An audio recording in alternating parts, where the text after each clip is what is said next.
Welcome everyone to the first of all Faculty of Architecture and Planning Faculty Research webinar series.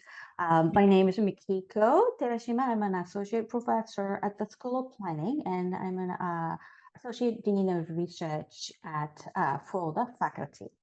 First, I would like to acknowledge that Dalhousie University is located in Mi'kma'ki, the ancestral and unceded territory of Mi'kmaq. We are all treaty people. We also recognize that African Nova Scotians are the distinct people whose histories, legacies, and contributions have enriched part of Mi'kma'ki, known as Nova Scotia, for over 400 years. We're very excited to showcase interesting and thought-provoking architecture and planning research conducted by our faculty colleagues through this webinar series. Since I would like to maximize the time for presenters, I'll just stop talking now and have our first presenter, Michael Faciejew, to get started. The presenter will speak for about 20 minutes or so, and hopefully we have a small window of time to take questions. Okay, without further ado, let's have Michael to start his presentation. Thank you so much, Mikiko, and thanks to everyone who's here today. It's really a pleasure to share research with colleagues and students, so I'm grateful for the opportunity today. So I think I have about 15 minutes. I'm going to time myself just to make sure I don't go over time. So today I'll briefly introduce my research interests in relation to my background, and I'll discuss how that fits into a few projects I'm working on. And then I'll shift to a slightly more meticulous presentation of the main book project that I'm working on. So it'll be about 50-50 for the context and other projects, and a little bit more specific on my current obsession, which is my book. I'm going to share my screen. So I'm mostly a historian of the built environment in the modern period, but I'd like to emphasize the interdisciplinary trajectory that has shaped my trajectory. I went to Princeton for my PhD, where I completed a joint degree in architectural history and theory and the interdisciplinary humanities. And that interdisciplinary component was really crucial because it allowed me to commit additional time, allied disciplines such as media history, history of science and technology, but also the history of knowledge.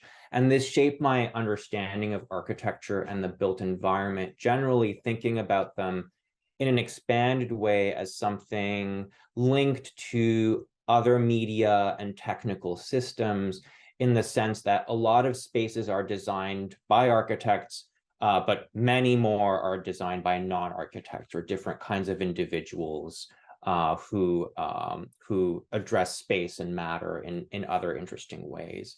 And one example of this is on the screen. So it's an archival photograph of one of the first so-called documentation centers in the early 20th century, turn of the 20th century, which was a central focus of my dissertation. So thinking about paperwork technologies and the development of spaces around this new idea of information around 1900, and the impact of these systems on architectural modernism and modernist discourse more generally.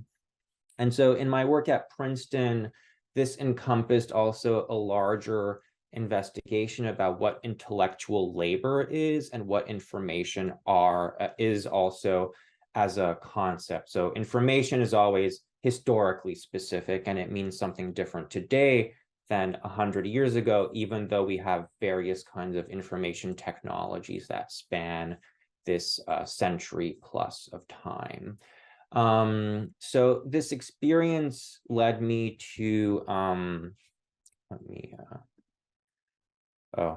initially this was a video, it's no longer a video, but this led me to a postdoc at Yale where I coordinated an interdisciplinary Mellon-funded seminar that looked at the long history of information since the Middle Ages. And it was called the Order of Multitudes, Atlas, Encyclopedia, Museum. So thinking about these three structures and how they encompass technical, spatial, and institutional frameworks for shaping what knowledge is in a given context. And so as an architectural historian, I brought in the spatial component of that understanding. So this encompassed various kinds of events, publications, courses, all around the idea of what knowledge is and how it's constructed materially. So given all of these experiences, I consider myself to be a historian and theorist of architecture, first and foremost. But this expertise has been reinforced by training in a lot of related disciplines in the humanities and also in the realm of design. The aim in my research is to create some disciplinary specificity in terms of the kinds of objects that I study, but the idea is to contribute to a longer history of ideas that requires different humanistic disciplines and technical disciplines coming together. So in all of the projects I'll be discussing, then you'll see this intersection of technology, media, architecture, and politics at different scales. Which brings me to a first project I'm working on called After Concrete, Rethinking the Dynamics of a Material, an edited volume that'll be coming out with Burkhäuser next week. And so this book redescribes the energetic life of concrete and the built environment more broadly. And it begins with the understanding that one of humanity's major weaknesses in the fight against climate change is its addiction to reinforced concrete. So the book is not an inventory of solutions to the climate crisis, but it proposes a path for weaning humanity from reinforced concrete by taking 25 contributions from a highly interdisciplinary group of scholars, scientists, designers, who undo conventional understandings of concrete through 4 processes. So maintenance, conveyance, performance, and assembly, and looking at these processes through a century-long period. So from the beginning of the 20th century to the present day. And ultimately, we argue with my co-editors that concrete does not so much embody energy as it fosters global energy interaction. So we're kind of undoing the idea of energy at the same time as we're undoing this notion of concrete. And a related smaller project linked to this research on concrete is some research I'm doing on the global hydroscape, which is an assessment of concrete's role in reshaping a global landscape through hydropower infrastructures. And I look at fraught indigenous settler relations in North America, especially in terms of defining how the world's 2 most used substances, concrete and water, are entangled in modern energy regimes. In another project that also looks at how media and technology intersect with architecture, I'm looking at not energy transactions or information transactions, but monetary transactions. And I look at the expanded infrastructure of banks in the 20th century as part of French colonial project. And I'm especially interested in the African context there. So I look at bank buildings, but also more provisional bank branches, wire transfer infrastructure, and other environments that afford the circulation of money. And my interest in these spaces is that they anchor in real built form various forms of financial colonization and soft power that actually has a huge impact on how we understand the global financial systems of today and how they're linked to urban and architectural development.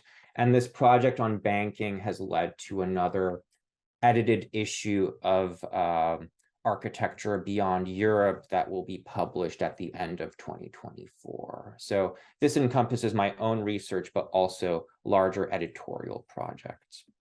So now for the remaining time, I'll turn to my book, which is provisionally titled Knowledge Techniques, Architecture, Information, and Imperial World Making. So again, in my research, this idea of flows and infrastructure is very important. So energy, money, but now back to information in terms of some of the issues I raised early on in the presentation. And the manuscript extends my dissertation research, which I completed a couple years ago, but this has taken on new life based on recent experiences. So the book is an architectural history that looks at the emergence of a culture of information at the turn of the 20th century, and it studies the spaces, buildings, and material infrastructures that made information modern between 1890 and 1960, but specifically as part of European projects of colonization. So I'm looking at Belgium and France especially, and their imperial extensions in Africa, but also touching on England a little bit in order to uncover the built environments that transformed the racialized European project of civilization into an informational paradigm that we still recognize today. So it looks at this moment between print culture in the 19th century and post-war data cultures to identify a document culture that reconfigures the relationship between information, governance, and space. So the goal is to position libraries, museums, and other buildings as part of a longer history of information technology. So, and there are other themes that inevitably come up as part of this research. So all the proponents of this early information science talk about mondialization, so like globalization, or the development of a worldwide society. So this is linked to internationalist discourses and this idea of fostering peace and harmony through knowledge exchange. And my contribution is looking specifically at colonization and imperial projects like King Leopold II's annexation of the Congo Free State as an effort that actually led to the development of some of these information spaces in the early 20th century. So I look at a range of institutions of European institutions that expand the understanding of architecture's place in empire beyond ideas of resource extraction into the domain of intellectual colonization. And so, yeah, this brings me to the title of my talk and this idea of against recolonization, which I borrow from the Cameroonian historian and political theorist Achille Mbembe. And Mbembe reflects on the legacy of colonialism in Africa in relation to contemporary regimes of information. And he pinpoints the active confusion between knowledge and data, or the reduction of knowledge to information as a means of neo-colonialism, essentially. And so he's bringing in other people like Mignolo, who talks about the coloniality of knowledge. And so my intervention is to kind of understand how this cognitive imperialism has its roots in various material infrastructures. So yeah, I'll just maybe talk about how this socio-material history of information architecture is located in specific types or spaces across the different chapters. And, this is a really interesting example. This is the first city of information that I'm aware of, and it was a large colonial exhibit in 1931 that inventoried all kinds of information about the colonies in order to foster a spirit of colonization in the larger public. So a very different kind of idea of a smart city, let's say, that is explicitly colonial in its intentions. And in other kinds of spaces, I look at the emergence of architectural programs that have received no attention in histories of buildings. So the documentation center, which I mentioned previously, is one of them. And so this kind of space distinguishes itself from a library in that it's not considered a storehouse of knowledge, but a node in a larger information economy. So here, the development of sociology facilitates a certain kind of informational space that serves the Belgian colonization project as well. Here we have one of these interior spaces. Again, intellectual labor begins to be thematized as part of this, this system of media. Another study looks more specifically at the museum and investigates canonical histories of projects like Le Corbusier's 1928 project for a Cité mondiale. And I look at the World Museum at the center of the plan as a way of flattening the world into a thing that could be domesticated from a European perspective based on a collection of knowledge about the world. Yeah, I've already talked about the new informational concepts that emerged through this city of information in relation to the expansion of industry and colonial projects.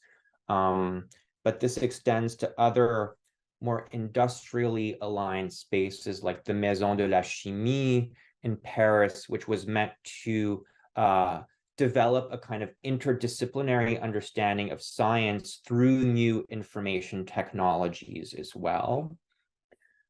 And then thinking in general in the interwar period in the French context, and I'll start wrapping up about all the discourses that come from industry and the technical fields around the organization of office spaces and the organization of intellectual labor. So journals like Mon Bureau, My Office, is all about how to organize businesses and organizations efficiently. And these ideas inflect histories of media and furniture and equipment in architectural history at this time. So telling us, for example, that the application of these organizational protocols in iconic spaces like France's National Library would actually turn it into the world's first intellectual factory. So there are clear motivations for making knowledge a technical product rather than one serving the goals of erudition and knowledge production more generally. And then very briefly, I look at other devices like bookmobiles, which expand the idea of a library by literally making it mobile. And these spaces develop in tandem with microfilm technologies. So all these things that literally make information more mobile undo a conventional understanding of the library. And in many cases, colonial contexts end up being the labs for these kinds of systems. And that brings us also to the post-war context where all this European specific discourse actually migrates to international organizations like UNESCO. And at that time, they begin to foster, in the post-war period, they foster this idea of a global public library on the basis of a new international information infrastructure. And I kind of work through this as the inheritance of a kind of colonial project on the basis of a paternalism through information. So, and this is one example of these global public libraries in Nigeria that I look at. So yeah, I'll leave it at that, and I'll conclude maybe just by saying that this document culture didn't produce a worldwide or information society avant la lettre, but what it created was the idea that there was such a thing as global space, and that it was a continuum that could be managed from a centralized position, and thus validating the self-evidence that to organize information is to organize the world. Thank you for your attention, and sorry for going a couple minutes over.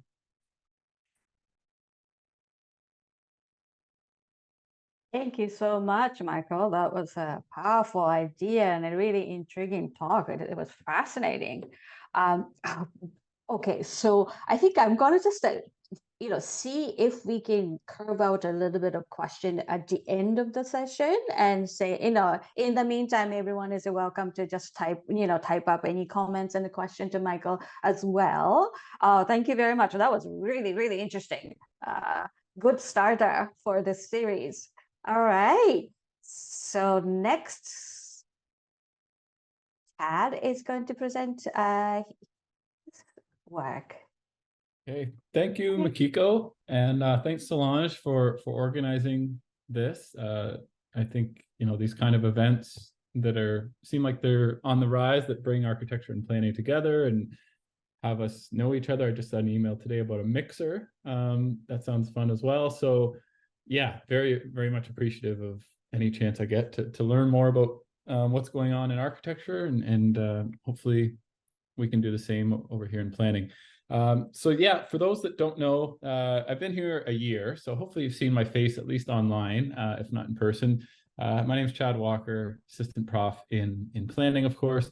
And as the title of my talk sort of indicates, I'm really an environmental social scientist who's interested in a lot of different issues. And most principally, I'm interested in how we address climate change in the best way possible. And by best, I mean lowering emissions through clean energy and renewable energy projects that at the same time pay due respect to issues of justice, equity, and social acceptance. And throughout my talk, I'll provide examples of kind of why I think these three kind of issues are really important, and how they sort of interact with each other as we build clean and renewable energy projects around Canada and around the world.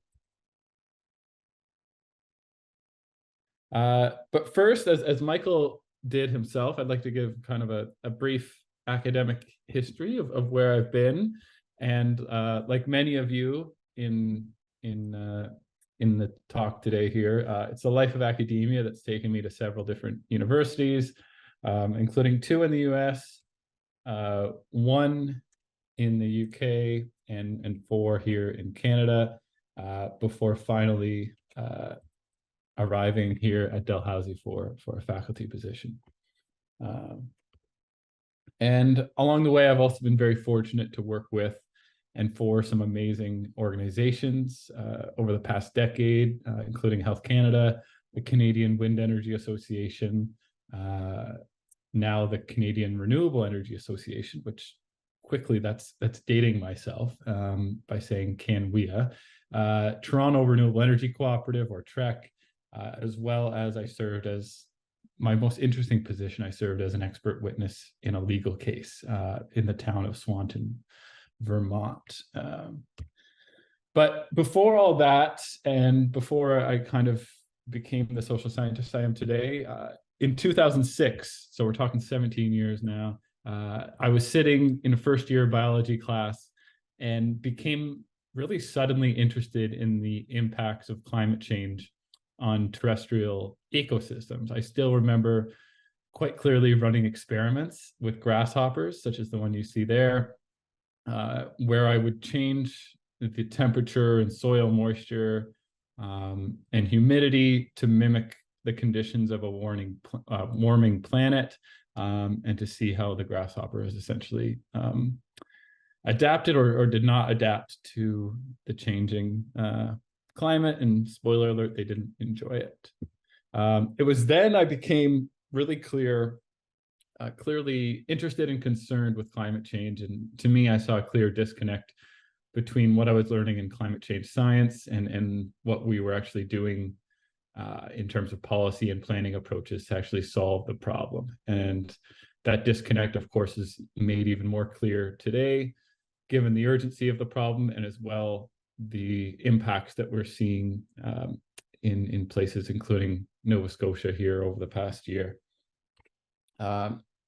And as a social scientist, even if we're going to discuss solutions to the problem, if we're going to suggest or discuss policy and planning, it's essential to know where emissions are coming from. And my work takes place both in the UK and Canada right now, where there's three major sectors that are sort of most responsible or common amongst both.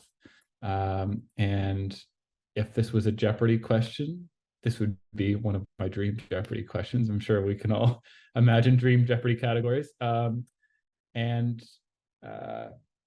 Yeah, those three categories that are common to both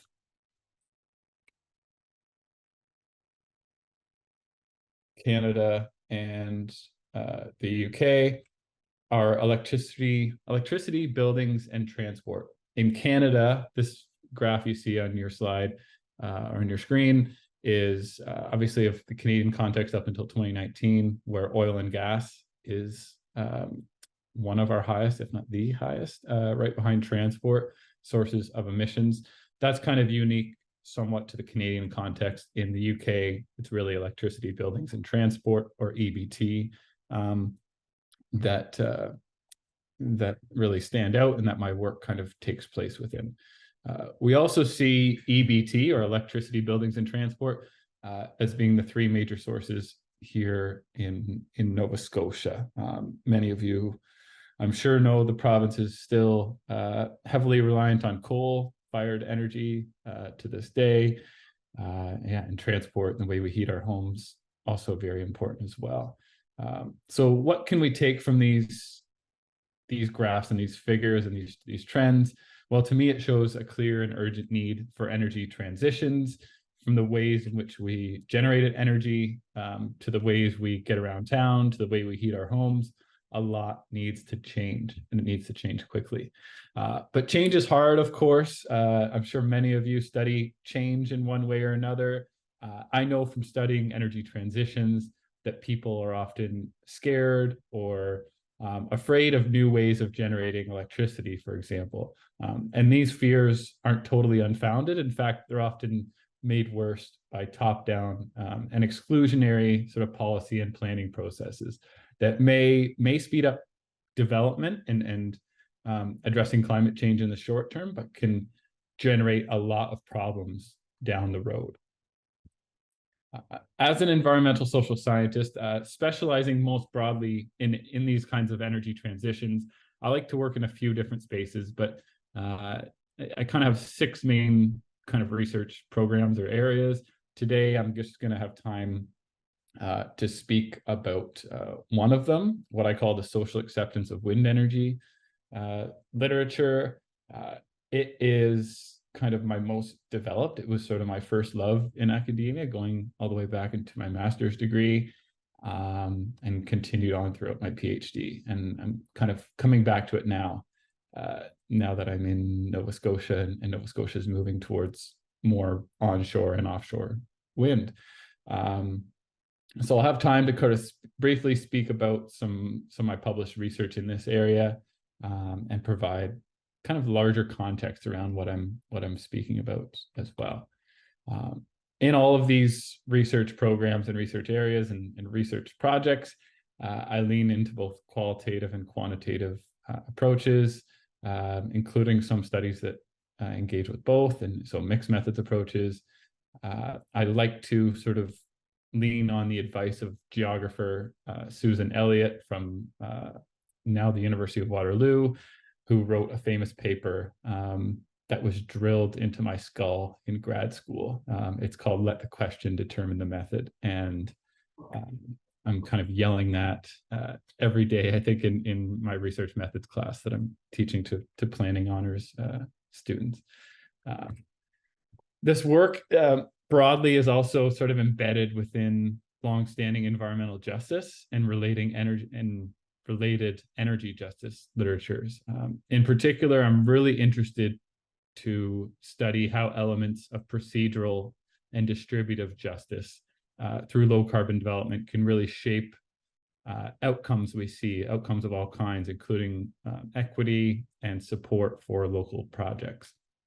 And especially relevant to procedural and distributive justice and the planning practices that are sort of associated with these things.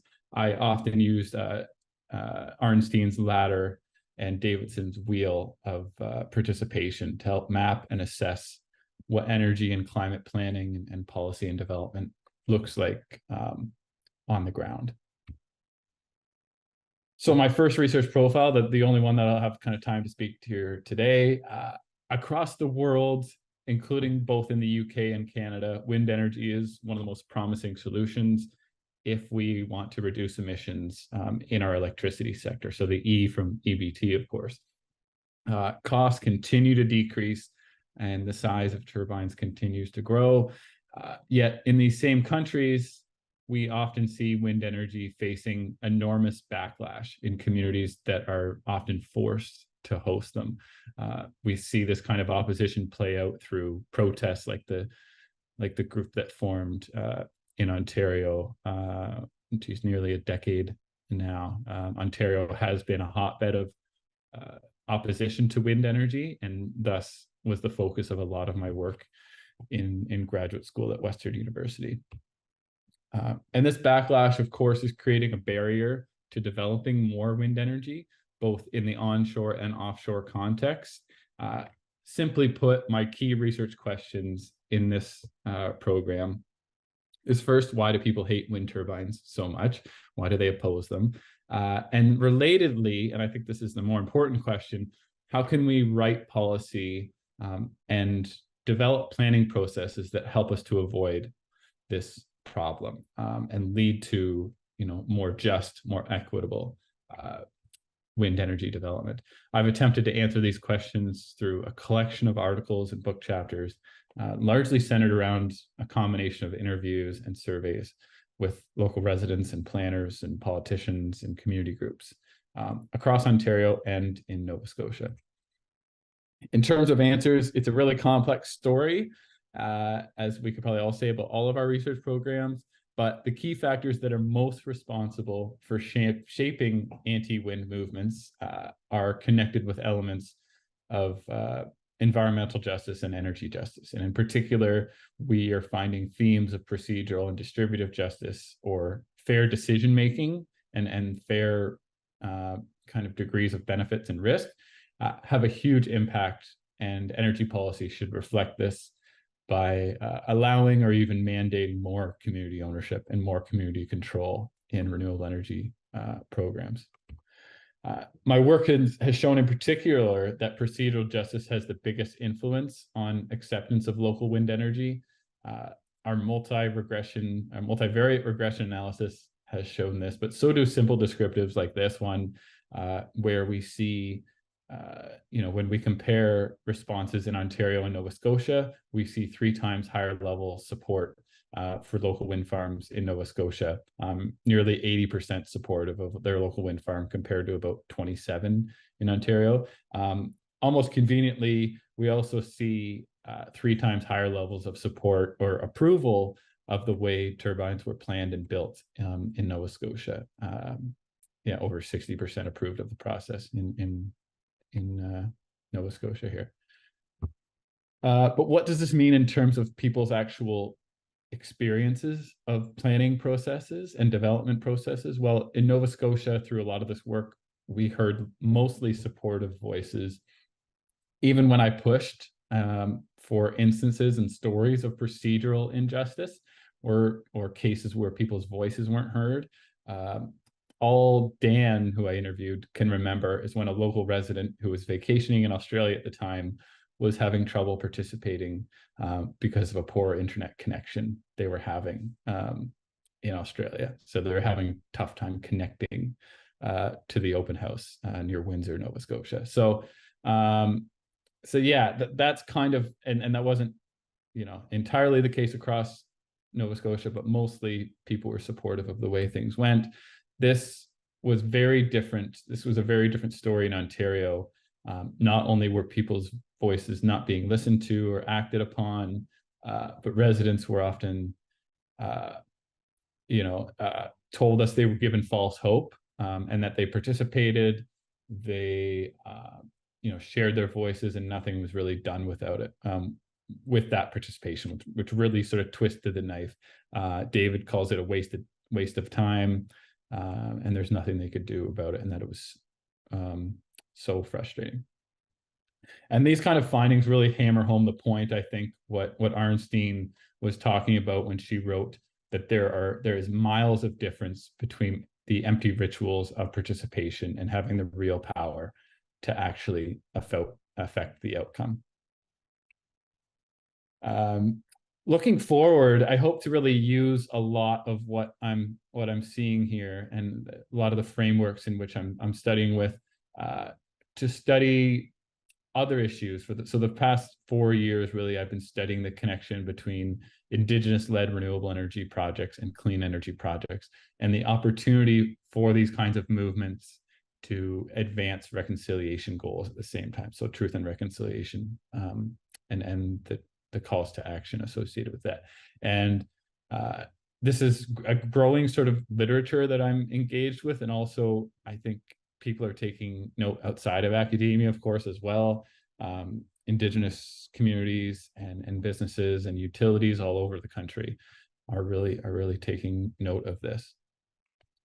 And also taking note of this are communities, including a community I work with in New Brunswick, a Maliseet community, Tobic First Nation. I've worked with Tana Peary-Wilson, who appears in the video, and it's just a quick clip. Hopefully the audio comes through. She describes, I think, quite powerfully what ownership of a local wind project means to her local community. My name's Tana Perry. I'm the band manager for Nagokuk First Nation, also known as Tobic First Nation. How does it feel to be here today?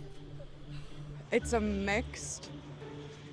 mixture of emotions, from ecstatic to happy to a relief, and it's been a whirlwind, pun intended.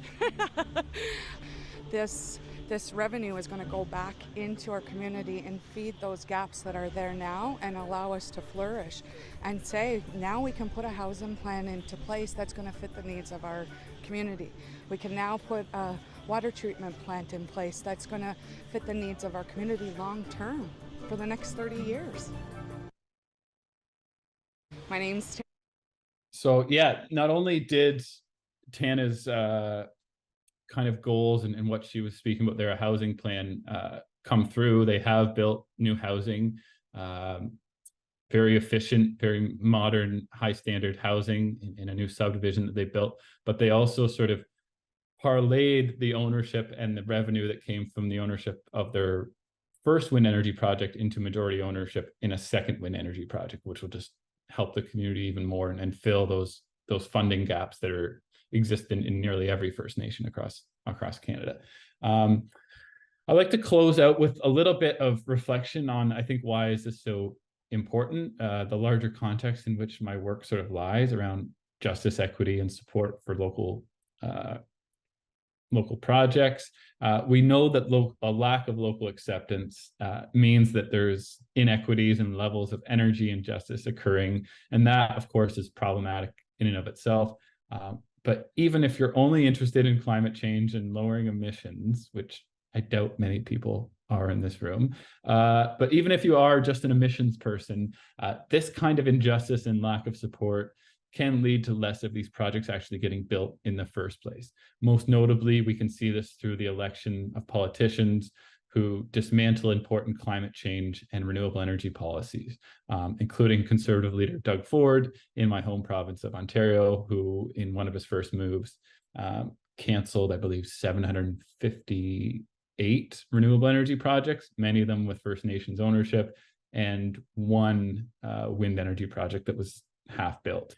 And we also see this in the UK as well. They have just now unfroze a moratorium on onshore wind that has been in place for 7 years. I recently heard yesterday, I believe it was, Ukraine built more onshore wind last year than the UK did.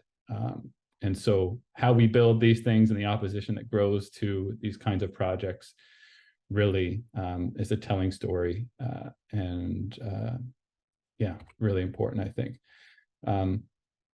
I think going forward, my work is increasingly focused in urban context and urban energy projects. And that work, I think, is important for a lot of the same reasons that understanding responses to local wind is, of course, social acceptance, justice, and equity.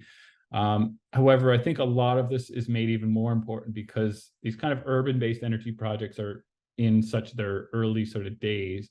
They're in the experiment kind of stage, and oftentimes that we don't know much about the best ways to develop them.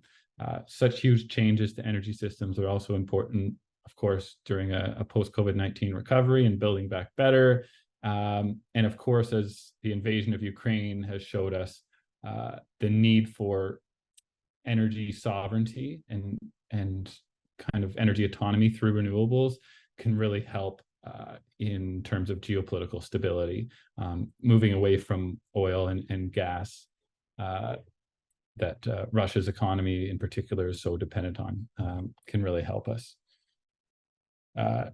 Looking forward also, I'm currently working on a study with folks at the HRM studying their Solar City program and issues of equity and justice and Indigenous participation in solar energy across the municipality. So really excited to move that forward. And also, given Nova Scotia's announcements about their desire to become world leaders in both offshore wind and hydrogen production, that will certainly be two areas that I'll be studying as well. For context, the province has an ambitious plan to develop 5 gigawatts of offshore wind, and the existing Nova Scotia grid, for the most part, our peak usage is, I think, around 3 gigawatts. So this is a massive expansion in offshore wind sort of alone, and we need to study sort of what that looks like across the province. To close, I think it's really important for me, at least, to focus on what climate change means. As I learned when I was first studying to be a biologist, it means that entire ecosystems, including the ones that we're embedded within, are at risk. But it also means we must transform energy systems as we know them to lower emissions and reduce these risks.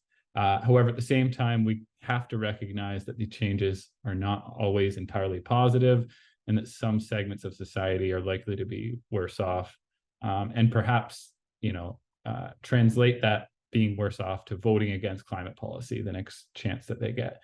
And just like climate change itself, we must recognize that we cannot separate the solutions from the people that they impact. So thank you, everyone.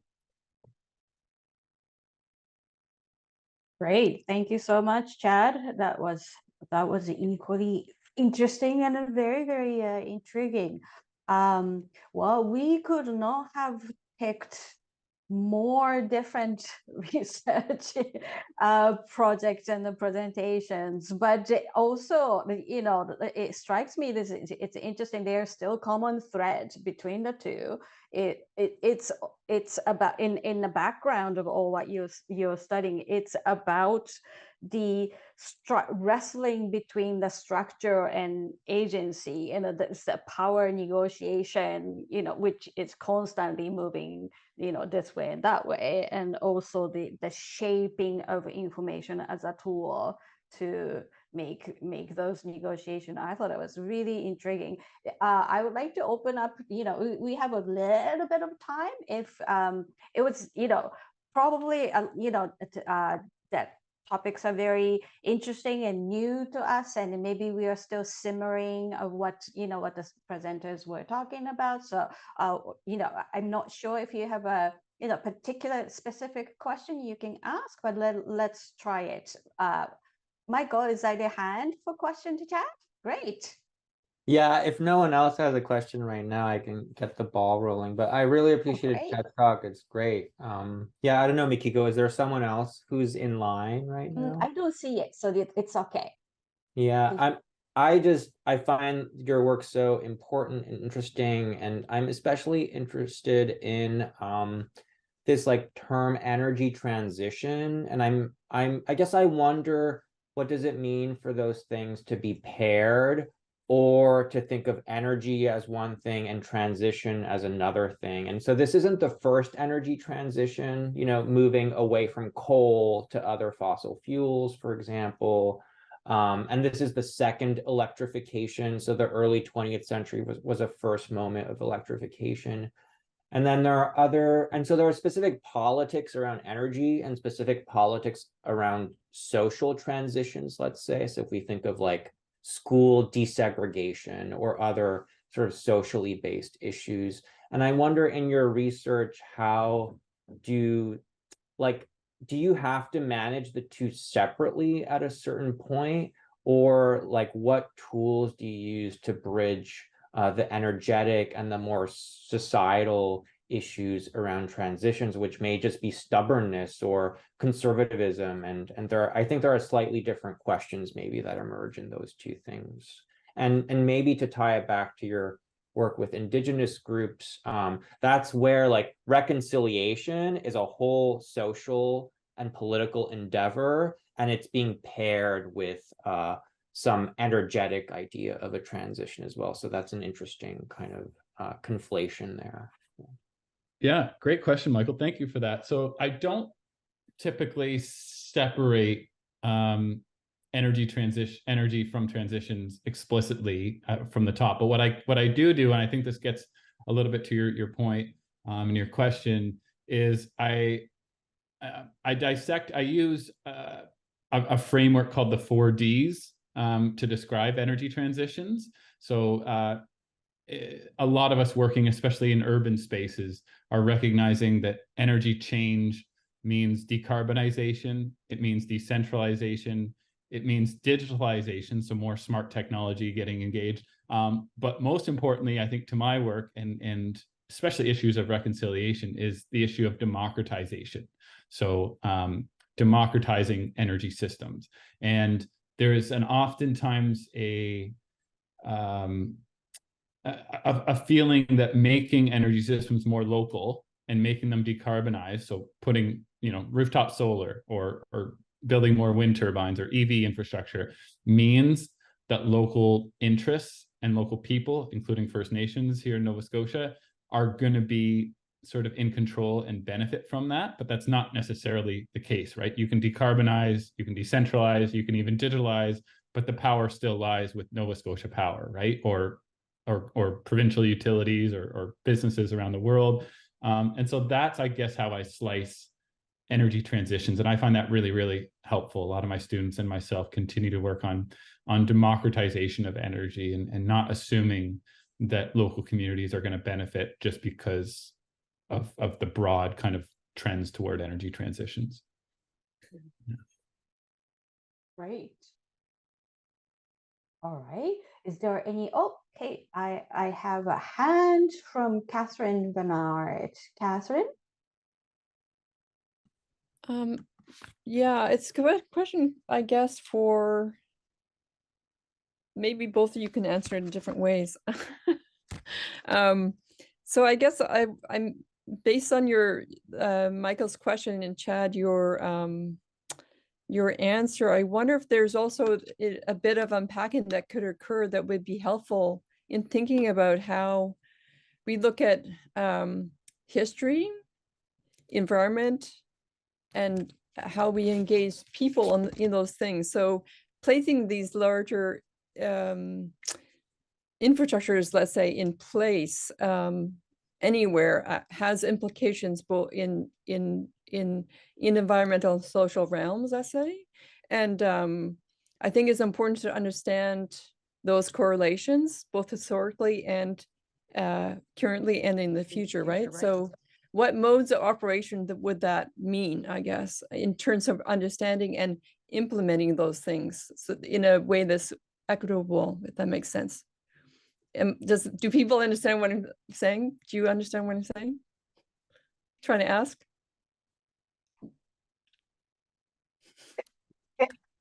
you could break it, maybe could you break it down just for my benefit? Could you break it down a little bit? Well, I'm just wondering what methods Uh-huh. perhaps can Uh-huh. be used to engage socially people, and larger questions of environment, which is spatial, so people in space, basically. Because I think it's not just implementing an infrastructure. We have to understand how that infrastructure will affect the environment that it's sitting in, but also socially, the people that, ecology and people and social are the same thing. So, and can we learn from history as part of that equation, right? Because that's a temporal understanding of what we're doing. Yeah. Okay. Yeah. And do you want to take it? So how I understand it, maybe, for Chad is that, do you see what anything we can learn from historical perspective? And for Michael, is that, that can you see the parallel? And is there any things that you are studying, can be drawn to maybe apply to the issues that Chad is working? Yeah, it's not just history, it would be like social and environmental in a temporal sense. That's all I'm thinking about. Sorry. All right, Chad and Michael. Michael, do you want to get started, or I can?